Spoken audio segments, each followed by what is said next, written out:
waggoota dheeraa dura qomoo tokkotu turan jedhama addana. Qomoon kuni waaqa mataa isaanii qabu.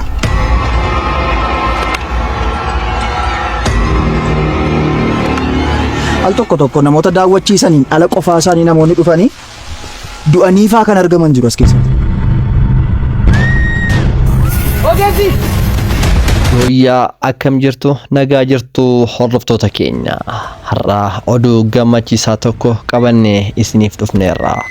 Akkuma seensa irratti argitan fiilmii ajaa'ibsiisaa afaan Oromoo Edeedha.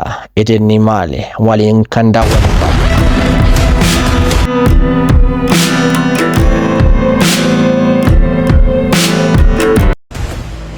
Kana caalaa iddoo kana keessa turree jennaan akka waan of ajjeesaa jirtutti yaadi. Ati amma deebi. Angaroo obboleetti koo amma argadhutti asuma tan cicciramee du'a malee hin deebu. Ahaa deebi'u? Qofaa koo deebi'u? Shamara ta'uu koo dagatta. Baay'ee sodaadheera dhugaa.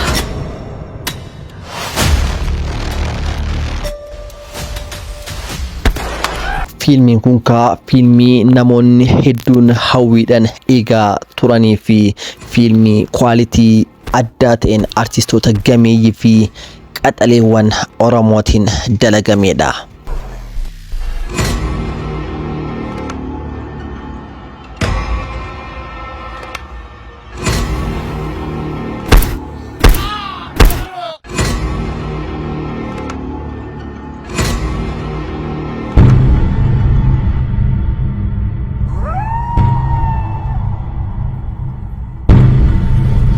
Fiilmii aartii Oromoo sadarkaa hedduu ol kaasee kanas namni daayireekt godhe qaxalee ilma sabaa kan ta'e Lo'ol Paappii.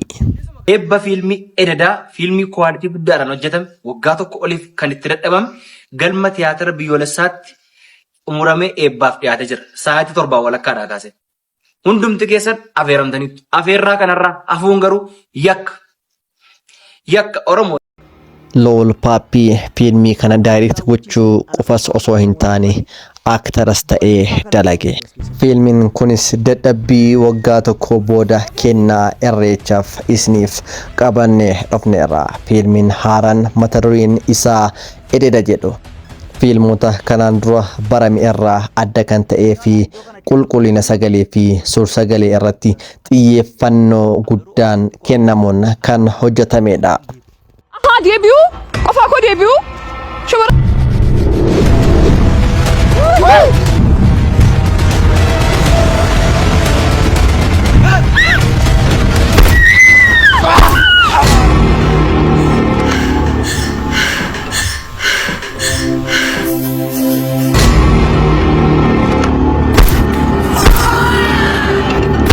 Edeeda fiilmiin haaraan Edeeda jedhu dadhabbii yeroo dheeraa booda akkuma argaa jirtan xumuramee eebbaaf dhiyaachaa jira. Fiilmiin kun gosoota fiilmii nuti kana dura qabnu irraa xiqqoo bifa addaatiin dhufe. Ogeessonni qaqqaxalee itti hirmaachisuunis qulqullina gaarii akka qabaatu godhaniiru. Hojii dinqii kana irrattis hirmaachuuf carraa argachuun koo na gammachiisa. Argadhutti asuma tan cicciramee du'a malee hin deebu. Ahaa deebi'u? Qofaa koo deebi'u? Shamara ta'uu koo dagatta. Baay'ee sodaadheera dhugaa.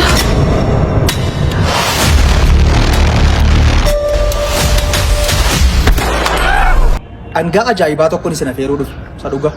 Fiilmiin Edeeda jedhu dadhabbii yeroo dheeraa booda xumuramee agarsiisaaf dhiyaachuufi.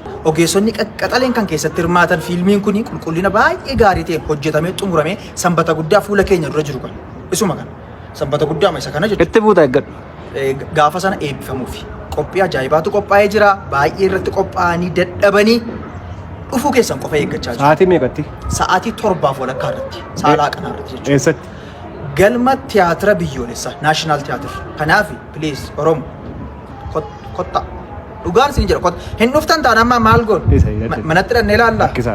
Kanaaf haa dhufu namni hundumtuu irratti hirmaatu kennaa irreechaati. Dhangaa irreechaati kun. Waan ajaa'ibaati dhugaan isin jedha wanti qophaa'e an sababan beekuufi sababan itti hirmaadhee keessa jiruufi. Thank you. Oromoo koo hundi keessanuu dhageessanii jirtan kaa guyyaa kabajamaa fi dhangaa guddaa kanarraa hafuun fafaa ijoolleen kun dalagaa kana galmaan godhaaf yookaan immoo aartii kana guddisuudhaaf guyyaa halkan osoo hin jedhin sacrifice hedduu itti kaffalanii guyyaa kanaan gahanii. Kanaafuu namni hunduu bakka jirtanii Oromiyaa guutuu mara keessaa dhuftanii akka fiilmii kana nu wajjin eebbistan shakkii tokko hin qabnu. Namoonni hedduun ni beekan jedhee yaada. Fiilmii sa'aatii 2 dalaguu dhiistii sirba daqiiqaa 5 dalaguun hangam akka ulfaatuu fi gatii hangam akka nama kafalchiisu.